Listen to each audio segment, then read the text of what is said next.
So as I mentioned, my name is Trudy. I work for Shorashim in North America. We want to thank you guys for all coming to this event. Shorashim is an educational organization that was started nearly 40 years ago and is dedicated to building bridges between North Americans and Israelis. We are known for our Birthright Israel and tailor-made trips to Israel. In this time of social distancing, we're continuing to find ways to reach our goals by bringing people together virtually. We launched our Better Together campaign to stay committed to our mission and to all of our alumni, friends, and family. Please stay tuned for more upcoming programs. Now, I'd like to introduce Nir from our Israel office to talk a bit more about today's program.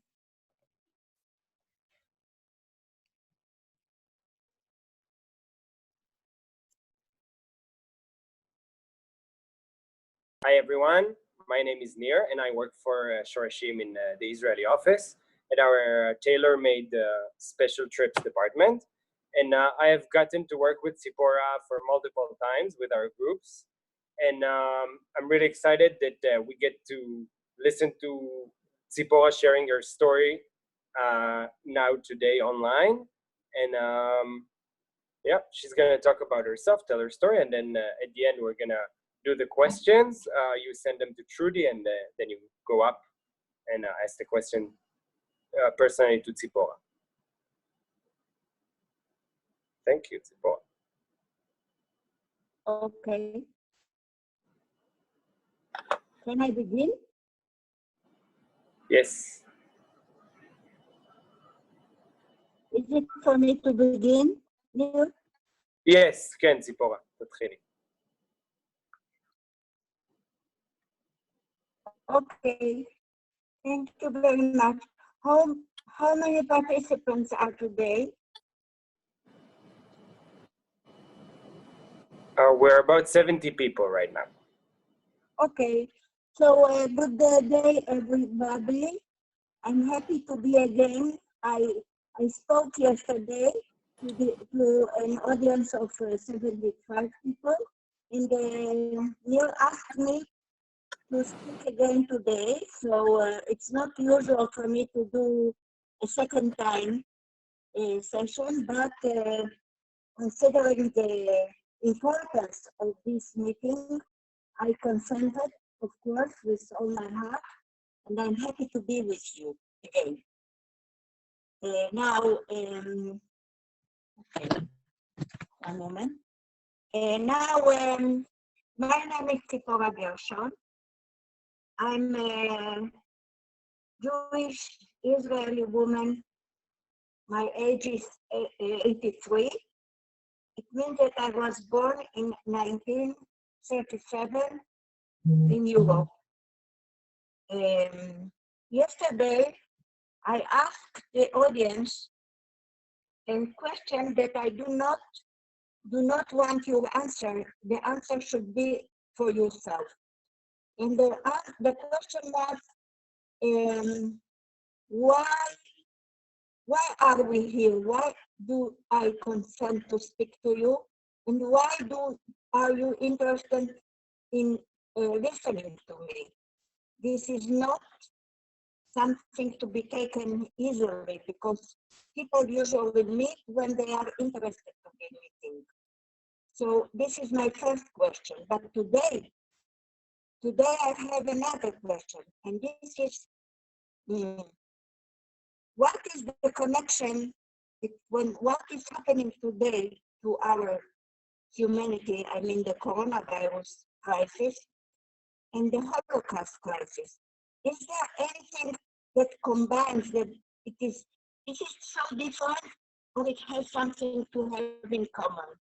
You should think about it, because when I think about it, I see that at the beginning of my life, when I was 4 years old, I have gone through a very long period crisis, and this is the Holocaust. And at the end of my life, I mean, I'm 83, and I do not presume that I will survive more than, I don't know how many years, not so long. Now, רגע, ציפורה, ציפורה, לא שומעים אותך כל כך טוב. ניר? ציפורה, לא שומעים אותך כל כך טוב, את מקוטעת. אני מצטערת, אבל זה לא באשמתי.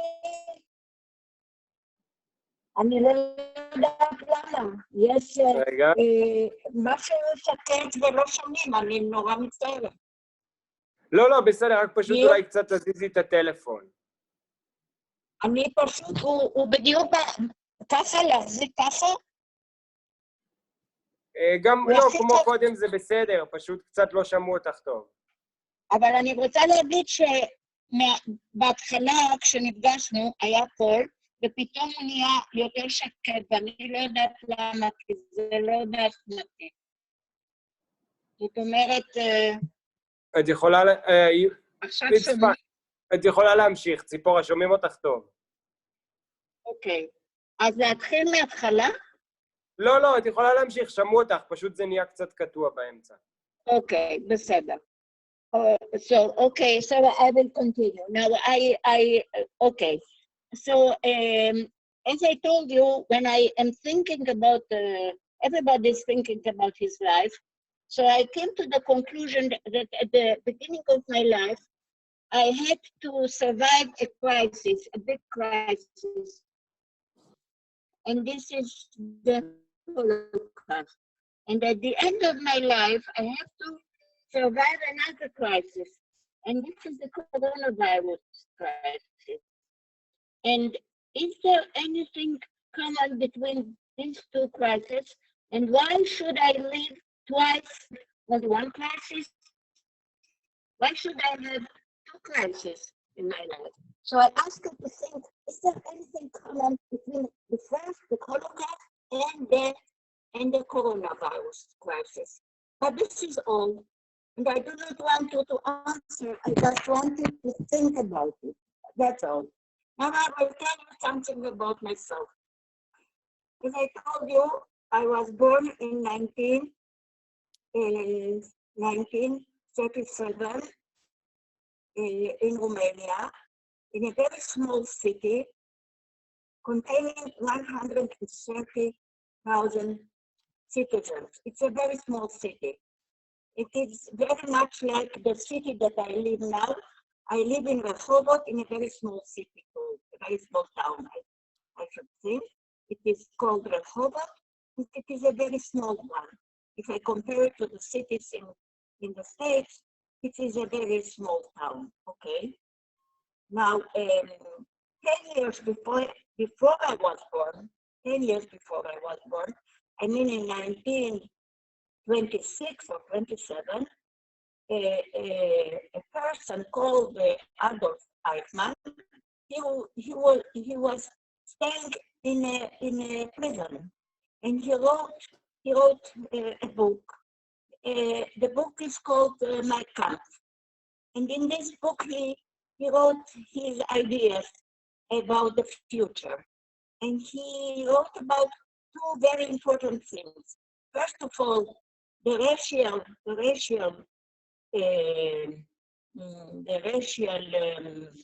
orientation of the world, and then the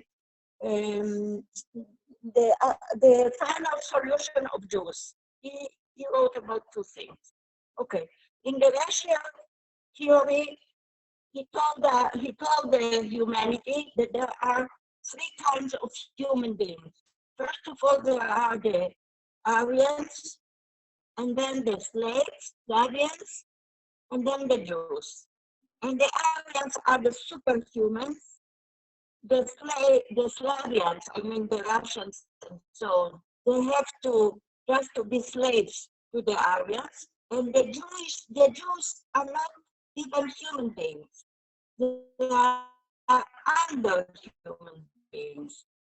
And they should be annihilated. They should be killed because we are not entitled to live. And this is something that he wrote 10 years before I was born.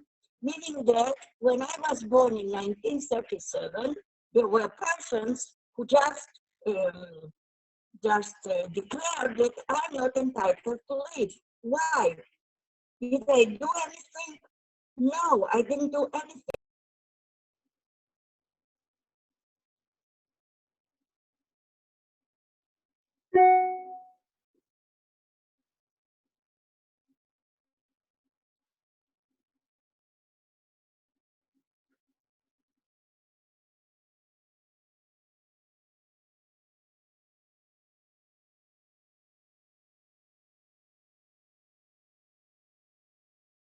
Hold on, sorry, we're having some minor technical difficulties. Okay. בסדר. Sorry.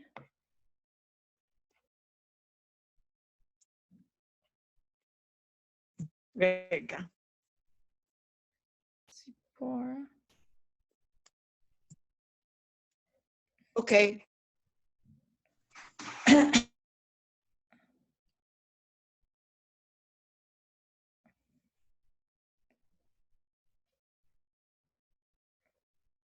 Tzipora is rejoining. Right now, she's seeing if that will help with her connection.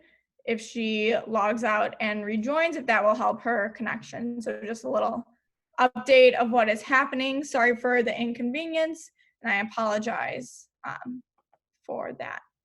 But thank you for your patience, everyone.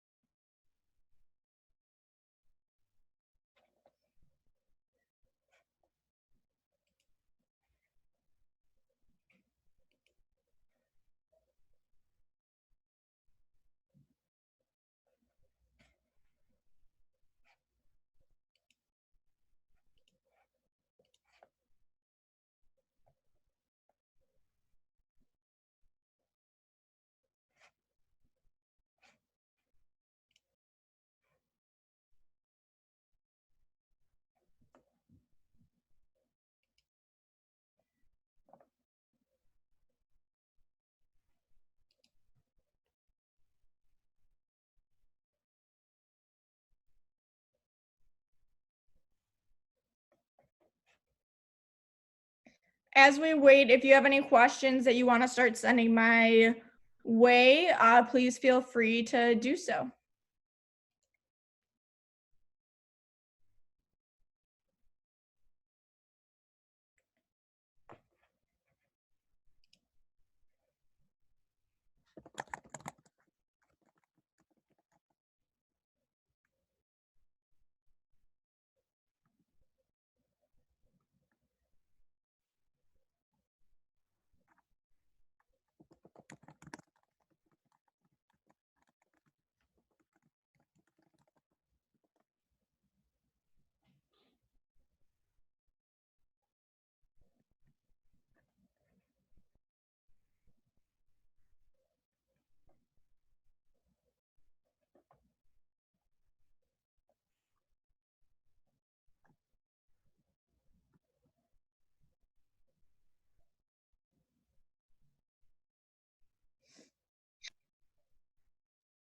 Trudy? Yes. Is it here now better? Yes. Okay, I'm sorry. I do not think that I did anything. It's just bad luck. Okay.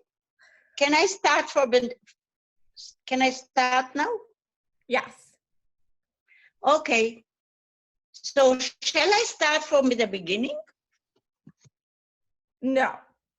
I don't. No. Yes. Listen. It's like in the theater. You are like I am like a actor, and if the take was not fine enough, good enough, I shall begin as better as good as possible. Okay? Okay? So shall I begin? Shall I begin? Yes. Okay. So again, I will make it shorter now, and I hope I'll do better now. Okay. So my name is Tzipora Gershon. I was born in 1937, 10 years after Hitler wrote a book named Mein Kampf. And in Mein Kampf, he postulated two postulates. The first one is that the Germans belong to the Aryan race, meaning that they are the upper class of the humanity. Then comes the Slavians, who are to be slaves to the Aryans, and then comes the Jews. And the Jews are not people, they are under people, and they should be annihilated, they should be killed. And this was the imagination of Hitler.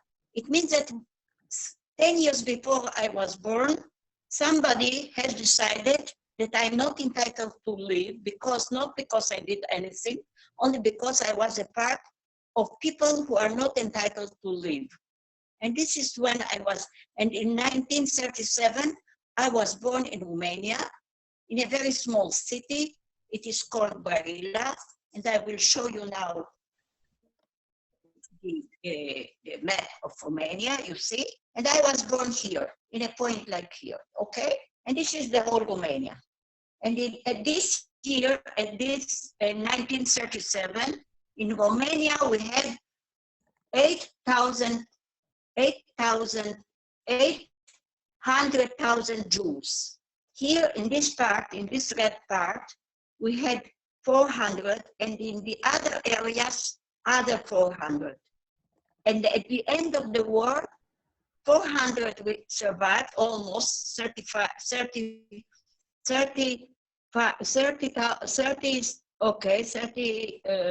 okay, and the other were killed, okay? Now I was living here, I was born here, okay? Here, this is the Danube, okay? Okay. So 4 years after I was born, the Germans made a pact with Germany, with Romanians. They made a pact, meaning that the Romanians have become a part of the axis of the nations who are friends with Germany. They are not alliance, they do not fight Germany, they are a pact. They had made a pact. So why should the Romanians make a pact with Germany? There are many reasons. First of all, they were very anti-Semitic. I mean, the government of Romania was very, very anti-Semitic. And this is something that my father told me.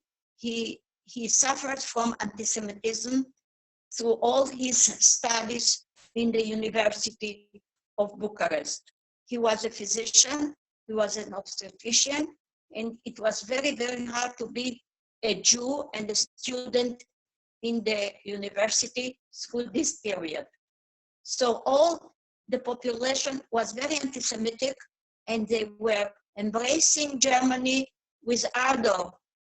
They loved it, they liked it, because they were very, very anti-Semitic.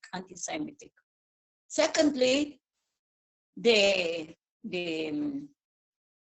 Romanians had some aspirations for this part here, because this, in advance, it belonged to Romania. You see this part, and okay, and then Russians entered here and occupied this area, and they wanted it back. They really wanted it back. So they had aspiration, what we call territorial aspirations, and they hoped that the Germans, being in the pact, will give them back this area, okay? So they have territorial aspirations. They also didn't want to be damaged by the Germans, so this pact was very good for them. And the Germans, they had other aspirations from Romania. They wanted the petrol from Romania, they wanted ammunition, they wanted people, soldiers, they want a wheat, and all things will be passed through Danube to what? From Danube into the Black Sea, into the war with the Russians. So both of them wanted this pact very much, okay? But the Germans wanted another thing. They wanted the Jews. They wanted us. So when they entered into Romania in 1941, when I was 4 years old, not a big child, I was a very, very young child. First of all, they wanted all the Jews to be evacuated to Auschwitz and to Bergen-Belsen. And we were programmed on a program where I found my name, and I was to be sent to Bergen-Belsen. This was my fate when I was a 4-year-old child. And there is no doubt about it that children of 4 years did not survive anyway. Almost 99.9 children could not survive such a thing. But fortunately, the king of Romania told the Germans, well, I will not give you all the Jews. When you will give me territory, I will give you all the Jews. Meanwhile, I will give you some of the Jews. Some of them can be evacuated, not all of them. So first of all, some of the Jews who were in this area were evacuated, and us who were living near Bucharest, near the capital, were not still yet evacuated, only we were occupied by the Germans.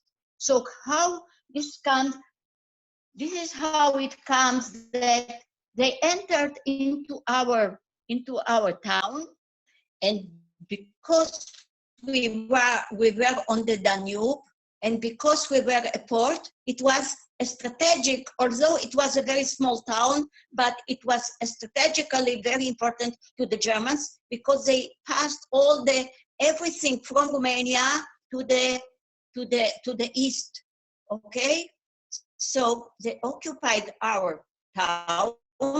They agglomerated the Jews in our houses, and they inflicted on us the racial laws. Okay, now when you go to the history and you read about the racial laws, these are only facts. So you see, it is forbidden there, it is forbidden there, but you'll never find in a historical pages what people felt when they were inflicted with these laws. So I will tell you, as a 4, 5, and 6, and 7 years, because I have been living through 3 or more years through what happens to a child or to a family or to a community going through the racial laws. Okay, so first of all, I will show you my house. This was my house. I just took a picture of it when I was in Romania 2 years ago or 3 years ago, and I can tell you that this house has not been demolished because it has some importance, historical importance, so they will not give it to us back, they will do something with it, I don't know what. So I was living here, and all the family lived here, a big family, 30% lived, we were agglomerated, and this was occupied by the Nazi Central. Their commandment was in our house here, all the building. Okay, so I will tell you I remember it clearly as it was today. First of all,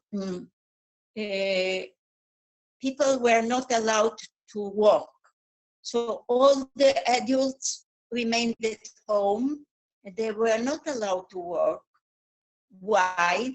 Because they occupied places where the other one, the Romanians wanted the job, the places. They wanted they were okay. So they evacuated Jews from war. They closed here. You can see there are here. My grandfather had some groceries and pharmacy and all. It was all closed because people, Jews were not entitled to work at all, because Jews are not human beings. They do not need to work. They do not need to earn any money. They are not permitted to do anything, okay? So all the adults were at home. My father and other men who were able to work, he was deported to a labor place, and I didn't see him for many years. I don't know how many years, because I was so small that I do not have the notion exactly to know exactly how long he disappeared. He disappeared from our life for a very long time. When he came back, he was very, very ill, and he was ill until he died. Okay, but I remained with my mother and my brother, and also other parts of the family, because we were agglomerated. It was not a ghetto.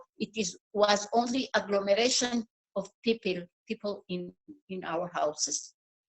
Now the second thing is that we were not allowed to go no to kindergarten, no to school, because Jewish children need not have any education, because we are not human beings. So human beings, they should be educated, but not Jewish children.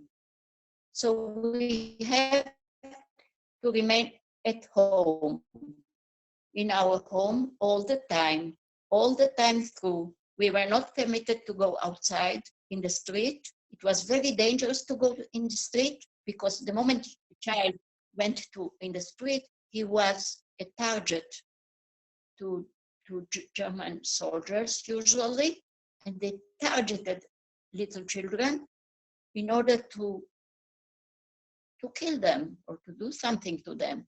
Okay, so we are not permitted to go outside. We were not permitted. So the house became our prison. We were like in a prison. If I think about something to compare it, it's like being in a boat, okay, in a ship or in a boat, floating in the ocean without no aim, no hope, nothing, okay? It's like a lost place, a forlorn place, where adults managed to find some food or something, and we children were like transparent creatures, not to bother anybody, not to speak, not to play, because the Germans were living in our house. They said to my mother that we are not allowed to play or to laugh or to make any noise, because they do not want they do not want them to listen to us. But we listen all the time to their time. I heard all the time. I heard them shouting and giving orders and so on. And this is why, for a very long time, I couldn't listen to the German language. Although the German language is not, it shouldn't be punished, because it's only a language. But I couldn't hear it until nothing against the German language. I have something to do with the German Nazis, not to the German language, okay? Now, another thing happened is that we were not allowed to listen to radio, no radio. But my father, before he was gone, we had a small radio in a place where it couldn't be listened outside, and we were listening. Sometimes they listened to the BBC, and they had some notion about what is going on. But also the Jewish community was telling us that very terrible things are happening in the East. Okay? So we also knew that very terrible things are going to happen to us. Okay? We didn't exactly know what. We only knew that we are, in a way, shall I call doomed? We are doomed. There is no way to run away. So when you think about these things, you ask yourself, why didn't you run away? And this is a dilemma, a big dilemma, because there were people outside, I mean the Romanians, they were waiting for us to run away because they will turn us over to the Germans and they will enter into our houses. And they wanted us to run away. Then you cannot go to take a train or anything, or a carriage or whatever, because it is the border, because it is forbidden. Only adults, men, usually young people, young boys or girls, or very strong people could do it, but not families with children. It was impossible, because outside the world was even more alien than inside. Even though inside it was very hard and very bad, outside it became even harder, even more dangerous. Okay, so we couldn't go away. And also our hygienic and our alimentary situation got worse and worse. We got less food, less soap. We didn't have enough soap. We didn't have enough water, because some of the water was freezing in the tubes, and we didn't have any possibility to warm it out. So we did have less and less accommodation, less garment. Everything got less and less and less. And in addition, for instance, because the city or the town was bombarded all the time, because it was a port and it was bombarded, we had to have very small electricity. We had to cover the windows, the glass, the windows, with papers, okay? So it was also very dark in the rooms, okay? Sometimes, because I was a child and I was very curious, what is going outside? Is the world only my world, or is there any life outside? So I was looking through cracks and I saw people, and I saw that this is another place. We are on a planet, and the outside is another place. I didn't see flowers, I didn't see birds, I didn't see anything. I only saw this like a prison. But it's not like only prison, it's like a cage where we were like mice, okay? With a perpetuum mobile, moving and moving and moving and worrying. And I think that if I look back, I will say that if I compare, what it was the hardest thing was not the fact that we didn't have enough water or didn't have enough food and so on. It was the fear, to be afraid all the time from something that is going to happen to you, and probably not probably, surely it will happen. You do not know when, you only know that yes, it will happen. And to be frightened all the time is the worst thing that can happen to a person. Like somebody who has been sentenced for life, not for life, for death in a prison, and he knows that sometime he will be executed. So we were like lambs to be slaughtered, to be sacrificed.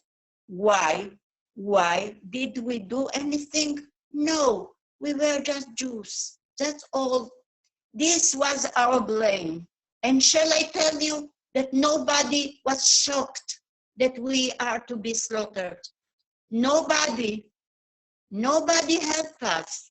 We were just helpless in the whole world. And this is something very frustrating, to know that you are under control of people that you even do not know, and they have the power to execute you. Why? We do not understand. Till today, I do not want to understand. I really do not want even to understand, because it's so diabolic, it's so vicious that it is unimaginable. You cannot even imagine that such things could happen. And it happened by a nation who was considered to be so educated, so high class. How comes that people from where people like a person like Beethoven and like Bach and like Brahms, okay, how come Heine, how come Goethe has raised from such a nation, and the same nation can give birth to such a diabolic system? And these are the same people, because if you look on the places where they are doing the Heil Hitler, these are the same people who like and who dance the valses, who plays the symphonies. How come? It is just unimaginable that such a thing could happen. And if I make a paraphrase and I look on Japan, these are the same people who are able to do such beautiful art and still be so cruel during the Second World War, okay? So I do not understand. I really would like to understand it. I'm sorry, I do not understand. I think that the problem is that the human nature has so many dark places and so many full of light places. So I do not understand. Okay, so I will go on to tell you that during this long period of many years, I, as a child, wanted most of all to survive, because everybody in such a situation takes a decision. Sometimes people will give up, will break down, and will not want to go on and live anymore. And there are people who really took their lives, or they just got crazy and so on. And it is to be understood that this is a very, very extreme situation. You cannot tell anything about these people, because they couldn't afford to, they couldn't live. There are other people who found in order to survive. And when I was a child, and I am amazed about myself, I found a way how to survive, because it is something that you are, yes, everything has been taken from you, especially the freedom, especially the childhood. They have robbed me, they have taken from me my childhood. one thing they couldn't take from me, and this is the mind. The mind. This is mine. You cannot take from me if I do not want to give it to you. So think about these things. I only wanted to survive. And in order to survive in such a situation, I came to the conclusion that I have to do something each day. And I was a very small child, so I didn't have any recollections about, almost I didn't know about what is going outside. I didn't have any, at the beginning, I just played. Okay, but then I came to the conclusion that I have to do something. Now I want, at this point of my, because I'm speaking to other people where I can ask questions, I usually ask them, what do you think that I did during such a long period? And usually people, grown-up people, give me answers of grown-up people. They say me like this: you going into imagination, you, okay.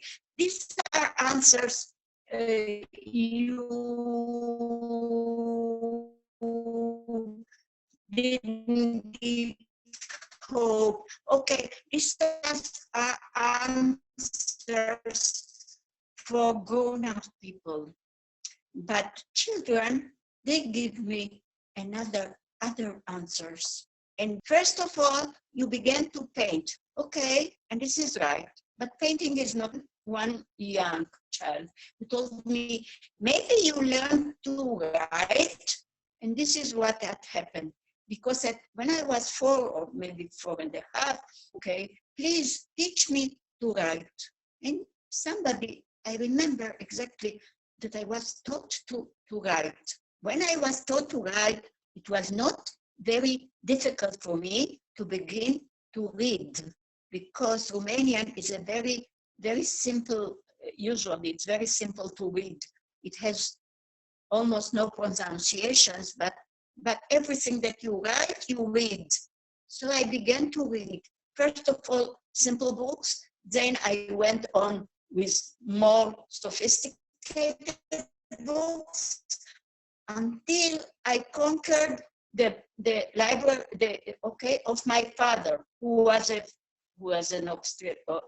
a physician.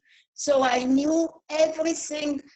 I learned everything about how children come into the world, and everything. I read it from up to down. I read it everything in this bibliothèque. Then I found a dictionary, and I remember that when I found the dictionary, it was like I found a treasure. It was like a treasure. This was a French dictionary. It's called Larousse. Maybe you know it, and you have pictures. So I studied French, and I was young, and I studied French, and I learned French, also pronunciation. So it doesn't mean that I'm such a, I'm not such a, I just didn't have anything to do but to learn, okay? So I hid myself under a place, under bed, because I was so afraid of the bombardments that all the time I was hiding myself, and I studied and I learned and I learned. I learned so much that I think that it was the ammunition for life for me, okay? And when I asked some friends of mine, who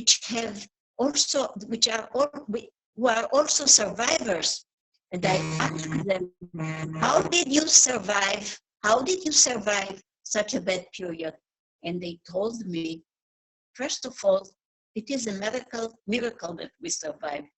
But also, we were memorizing, we were learning, even if we didn't have books, we were memorizing songs, whatever we could, in order to keep our minds working all the time, not to think all the time about what is going to happen, but to think all the time, what are you going to do today? What are you going to do today? What are you going to do today? And so on. So the moment I found these treasures, I think these are treasures, these are mental treasures, I knew that I have won the war. Maybe I will die, but I will not be dehumanized, because the aim of the Nazis was to dehumanize Jews. If you take from a person his assets, if you are transforming a human being into an animal which wants to survive, and when you want to survive, you do not take into consideration anybody but yourself, because you don't have food, you don't have how to clean yourself, and so on. And people become animals. They become alliance one to the other.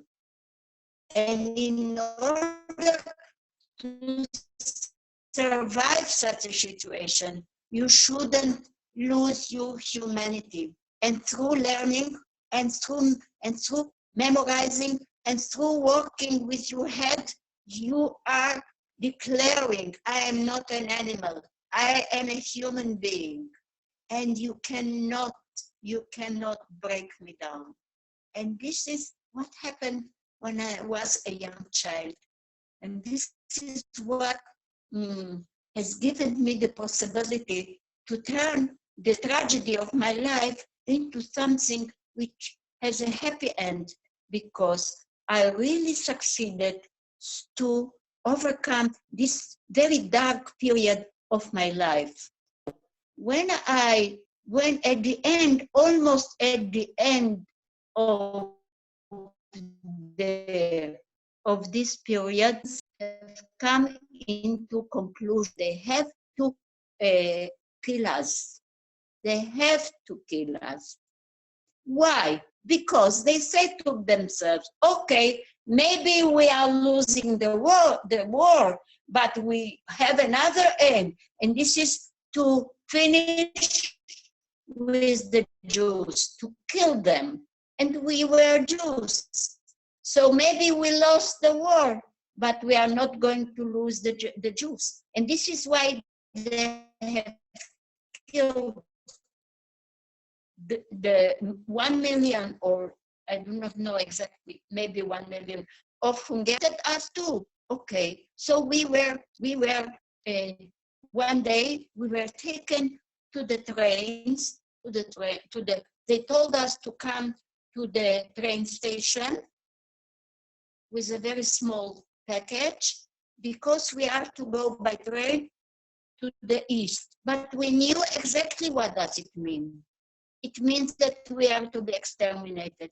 And in my mind, I do remember that we walked like lambs. We did not, people didn't have the power to say no. People were broken up, down. They went, okay, they went, and we went, and we went, and then we arrived into the railway station, and by miracle, I really consider it a miracle, there was a big bombardment from the American airway, because they were bombarding the train stations and the railways, because they didn't want soldiers to be sent or ammunition. I do not think that they thought about us. I think that strategically they were bombarding our city. Usually they bombarded by night, and at this moment they bombarded at day. Maybe they thought that all this agglomeration is because they are sending soldiers to the east. So when the bombardment happened, people were running to hide themselves under the train. And usually this was the most dangerous place to be, under the train, because they were aiming the train. And me, a small child, I was so afraid that I was petrified. And when I was petrified, I became like a stone, like a statue. I couldn't react. I just remained like a rabbit, I should say, and I was saved. But not because I was wise, only because I was afraid. So this is a question of luck, that I was afraid and I didn't run under the strain. And afterwards, not many days afterwards, the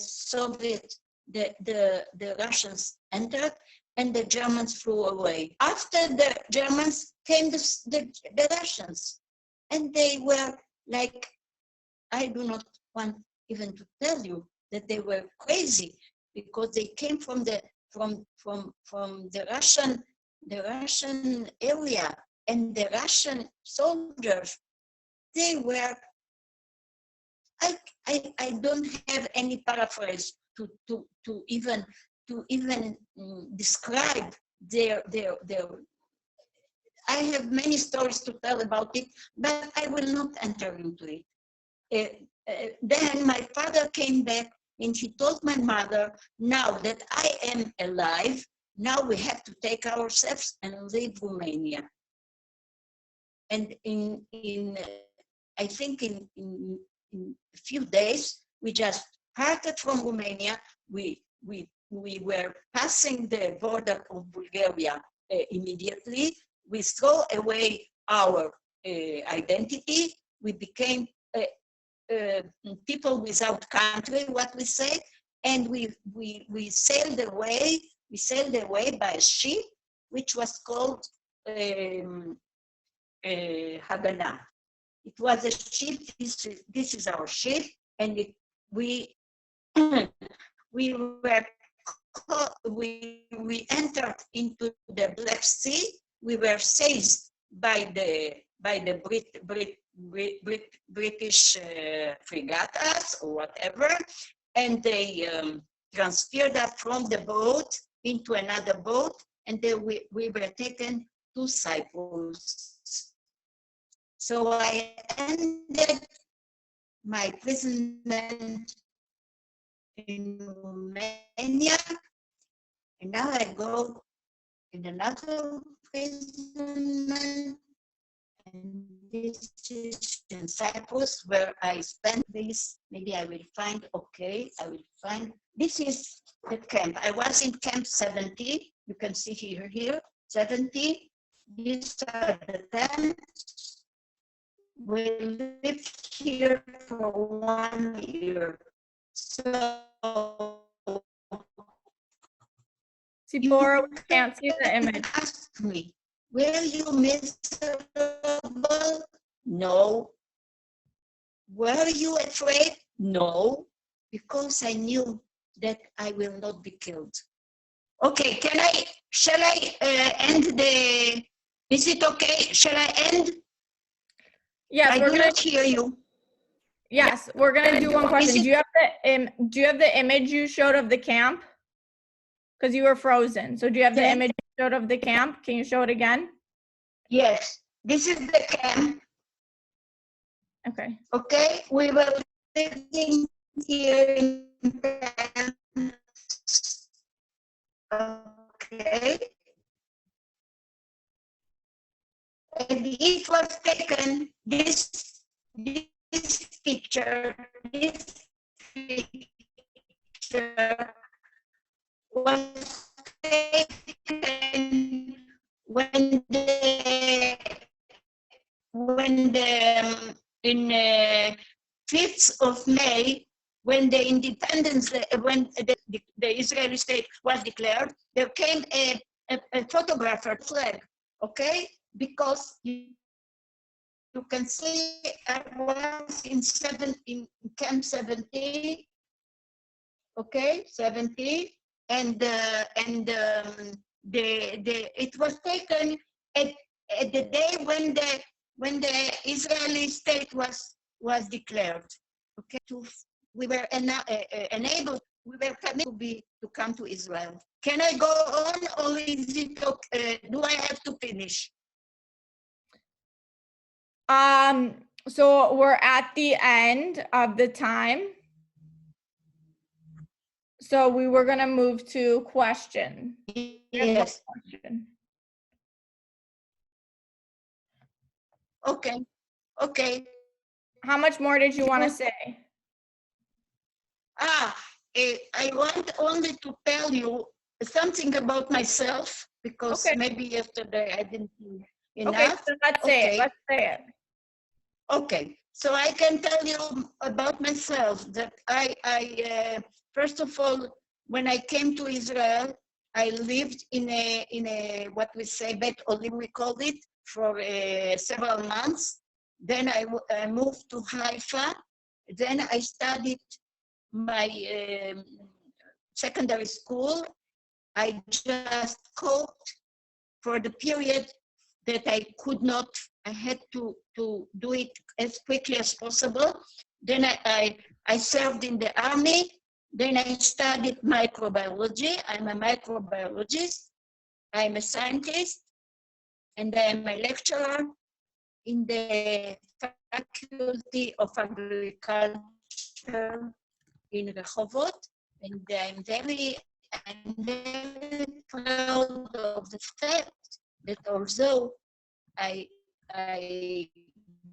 got through a very bad period in my childhood, I didn't lose my, I'm a widow.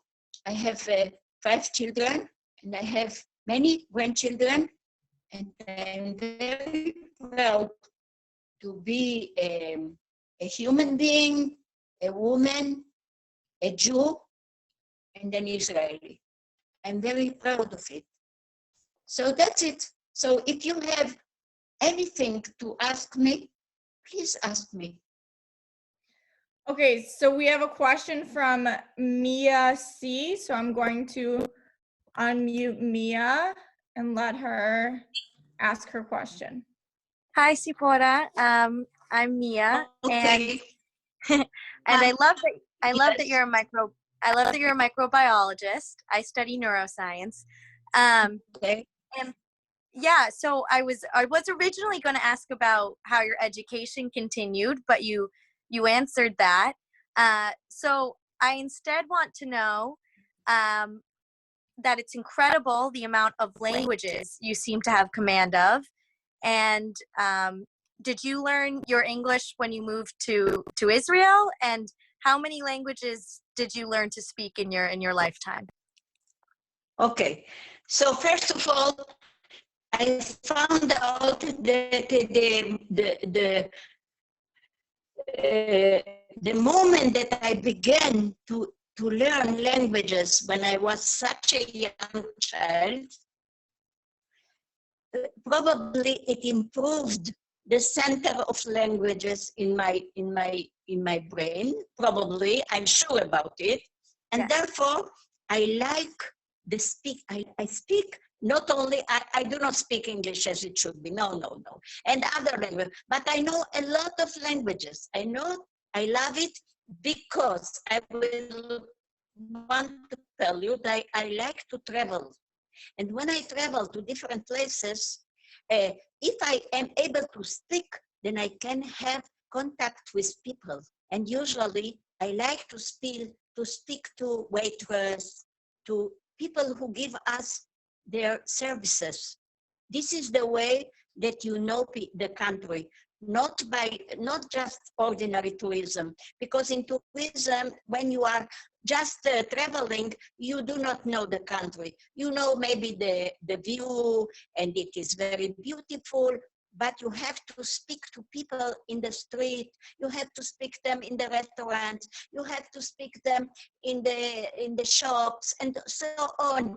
And I do speak with them. Even if I know only 100 or 200, whatever, I speak to them, to waitresses, to whoever is a very, very simple people. This is, for instance, I speak to musicians in the street. I'm a peculiar creature because other friends tell me, oh, afraid. No, I'm not afraid. So I speak to people. And this is a very good way to know the world, to know the people. I speak to them because it's fantastic to speak. So I know a lot of the languages. Yes, I do. For instance, I do not know Japanese. I do not know, but maybe I have an aspiration to know as Japanese. These are very, very complicated languages. Chinese, Japanese is very, very complicated, but I do not give up. I do not give up. Now, in the period of this, because we are at home, we do not do anything. So I started to learn more Italian because I sing, and then it's very good for me to know exactly Italian, and so on and so on. Okay, so this is my answer. Okay. Tzipora, that was a wonderful answer. Thank you. I only speak 2 languages and now I'm feeling very inadequate. You're very impressive. You're an inspiration. So thank you. But try to learn language, step by step. Each day, 2, 3, no more. Okay, 4 words. You will see what an improvement it will have on your spirit, on your mind, on your travels, if you travel from place to place. Okay, try Spanish, try something that is familiar to you. Yes. And then go on, go to French, go to German, go, and then it will be okay. Nice to speak to you, Mia. Thank you for your answer. Thank you. Okay. Okay. Any other question or? No, thank you. Yes. No, you know that we are doing it now separately. Families do not meet now because we are under. Okay, so it is very much. It has a resemblance to what happened in my childhood, and I can tell you that the way that I'm coping with this is exactly what I did when I was a small child. Exactly. If I made a schedule of learning when I was 4 years or 5, I'm doing the same the first day that I am in captivity or speech, whatever. I just do the same. I have a very exact way how to conduct myself all through the day. I learn all the time. It's very good for me. It's very good. I recommend it to you, okay? Just do some gymnastics, some movement, some playing on the guitar, whatever. Do it. Okay, Mia? Bye. Okay. Okay, so thank you so much. We're going to end it there because we're running a few minutes late over the time. So we want to say thank you. What I'm going to do now is I'm going to unmute everyone so that you can all express your gratitude and say thank you or anything else you'd like to say to Tzipora. And yeah, thank you so much for joining, and we hope to see you at other Better Together programming. Okay, so thank